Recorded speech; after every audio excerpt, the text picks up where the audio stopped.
Hey everybody, Jimmy Hamilton here, and I am with Pete Schreier, who is one of the instructors here at Vortex Edge, and one of the guys you might meet if you come and take a class with us.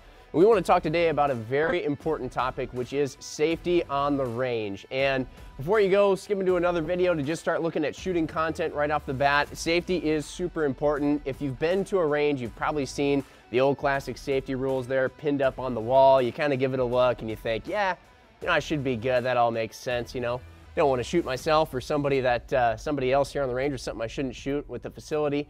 But we have a little bit of a different spin on the traditional safety rules here at Vortex Edge, and it certainly is important. Even if you've been shooting for a long time, it never hurts just to refresh your memory on what those are and what the actual practical application of them is. And so, Pete, like I said, you go over this stuff all the time, every class. It's just right away at the beginning to get everybody in the right mindset. So why is it, what are they, and why is it that you look at them maybe a little bit differently than they've traditionally been said and interpreted over the years? Well, there are 4 safety rules, Jimmy. And we'll cover those in a second, but they're 4 for a reason. Technically, if you violate one of those rules, nothing bad should happen, okay? Once you start violating one or more rules, that's where holes end up where there shouldn't be holes, all right?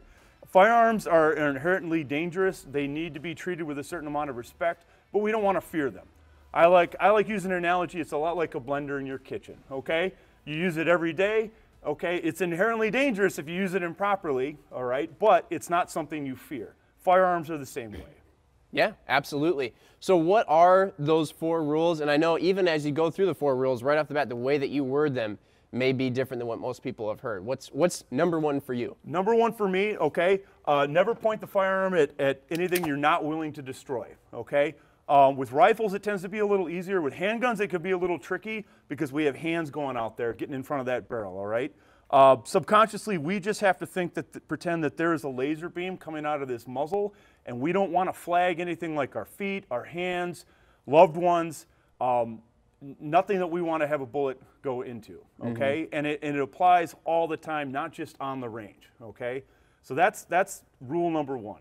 Yeah. Really important. And sometimes too, I mean, we've even talked about it before in some home defense situations. Sometimes people almost act as though there's certain situations where all that safety rule, it doesn't really matter because I'm in the heat of the moment. Something crazy is happening, or I'm in a really dangerous situation. So muzzle awareness and all that is for some reason out the window. It always applies. It always applies. It doesn't matter if you're a new shooter on the range or if you're a JSOC assaulter. These guys are always following these rules. Safety always applies, okay? For sure. And it should just feel wrong if this gun is pointed at something that you're not willing to shoot, okay? It should feel wrong, and you have to make it habitual, okay? So that's rule number 1. That's the one we start off with, okay?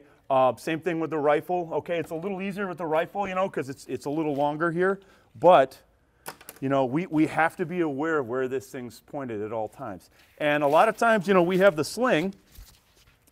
Sometimes guys might get a little careless here, but you still have to watch where that muzzle is. You don't want to muzzle your own feet or toes. Absolutely not. Those are important pieces of equipment on your own body. How about number 2? Number 2, we need to keep the finger outside the trigger guard, off the trigger until your sights are on target and ready to shoot. Okay. This is really important because we don't want the gun going off too early when we don't want it, okay? And once again, it has to be habitual. When I teach handguns, I prefer people have that finger high up on the frame, not just hanging out here. Technically, that's not on the trigger, okay? But we want to be prepared for just about any situation, okay? Sometimes things are moving pretty fast. If you're shooting competition, you're running around stuff, you accidentally trip. We don't want to get that sympathetic response, okay, that we don't want to make a grasping motion there if our finger's just hanging out. If we keep it high up on the frame, it's a lot less likelihood that's going to happen, okay? Absolutely. And that's when you're moving around too, but I know in some drills you guys talk about, especially like when you're drawing, that's where you really want to make sure that you're not getting your finger on the trigger too early. I mean, for a number of reasons, safety reasons, and of course, then accuracy and whatnot. Right. So there's another part on that. I want to keep my finger off the trigger until my sights are on target, ready to shoot. Okay, so if we are shooting, we have made the decision to shoot. Use deadly force, or we decided to shoot at the target. It's okay. Hey, I'm getting my sights on target. There they are. I can start getting onto that trigger. Okay.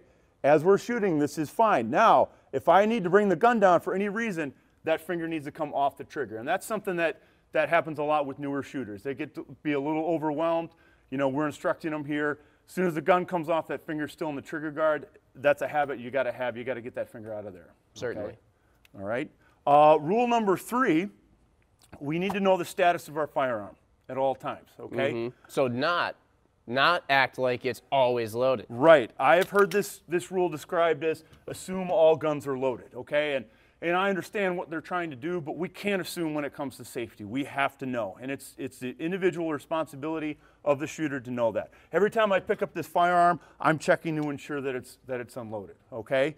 When you're done shooting, you have to make sure it's unloaded. You have to lock the slide to the rear. You have to physically inspect and make sure that firearm is unloaded. Same thing with the rifle, okay? Conversely, it is your responsibility, okay, if you are an armed professional or even if you're shooting a match, all right, it's really important. If you want that gun loaded, it is your job to ensure that it's loaded, okay? Armed professionals, especially if you're carrying a firearm for home defense, you have to ensure that the firearm is physically loaded, ready to go. I cannot tell you how many times I've seen this in competition or even on drills on the range in classes. Guy gets ready to shoot, timer goes off, he gets that loud click, okay? A lot of times it's just as dangerous as thinking the gun is unloaded, okay? And we have steps to go over that in classes. I'm really big on press checks, okay? I'm really big on ensuring that gun is loaded. Absolutely. All right? Yeah, when a firearm is used incorrectly, it can be very dangerous, but many of us have firearms actually as a means of personal safety. And so in that case, when that time should come, it is very important that it is loaded actually for your safety. Right. I tell people a lot, shooting is hard enough with a loaded gun. We don't need to make it any harder on ourselves. Absolutely. Now, Pete, we talked there about presenting firearms in terms of a pistol and keeping your finger off the trigger. Now, one thing I've heard you mention in some classes before is firearms with a manual safety, like we have here with the AR-15. That's another element that you are bringing into the mix as you're presenting the firearm. Can you talk about that a little bit? Yeah. I know I might have to move here if you're going to be showing the safety. Yeah, so the AR-15 has one of the most ergonomic safeties out there today, okay? It's incredibly easy and intuitive to use. However, you have to use it. It has to be engaged. If your sights aren't on target, that safety has to be in the up position. It needs to be on safe, okay? It just makes life a lot easier. Typically, when I'm carrying an AR, I like to have upward pressure on the safety. That's just a mental check for me to know that the rifle is on safe, okay? As soon as I've made the decision to shoot, okay, that gun comes up, all right, that's when I can take that safety off, all right? I do what I need to do, and then as soon as those sights come off target, that safety comes right back on. It's very intuitive. It's almost like I do it subconsciously. It's a part of the gun that you're manipulating actually quite frequently when you're on the range, rather than just sort of like, I'm here on the range, I'm ready to start shooting, I'll take it off safety, and it just remains off until I'm done. That's not really the case. Right, correct. No, this safety was designed to be used very efficiently. We can put you on a shot timer. It's not going to cost you any time, okay? It's only an enabler. It's only an enabler. It's only going to make you that much more safer, okay? It's just that added level of security. Absolutely. Sweet. Awesome. All right. So that's 3. How about 4? 4, know your target and what's beyond. And sometimes when we're in a training class, it can be pretty easy, especially here at the Vortex Edge facility. We have a target right there, and we have all this great steel, okay, behind there as a backstop. It's pretty easy for us. But if you're out, even if you're out hunting, okay, and you sight in on a deer, you got to know where that bullet's going to go if it doesn't hit, okay? You have to kind of have awareness of where that bullet's going to go if it misses, and we do miss sometimes, okay? You have to know what's in front of your target as well, and it's you know, if you set up a target out in the field to just practice, or if you're shooting, or if you're in a defensive situation, you know, you have to use deadly force. You have to know what's going on around you. You can't just be target focused all the time. If you follow these 4 rules, nothing bad should happen, okay? They overlap, all right? Technically, maybe if you're having a bad day and that finger's on the trigger, as long as you're following all the other safety rules, nothing bad should happen, okay? Right. They're very simple. They're very basic. They're not that much different than when I learned in the Boy Scouts over 30 years ago, these safety rules, and they still apply to this day. Absolutely, and I love the practical application that you give all of these.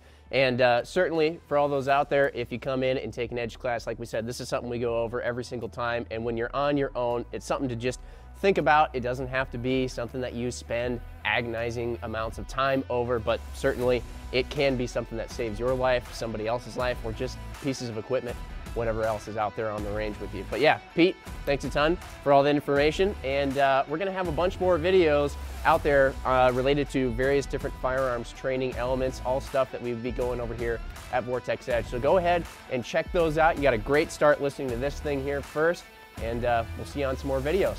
Thanks, everybody.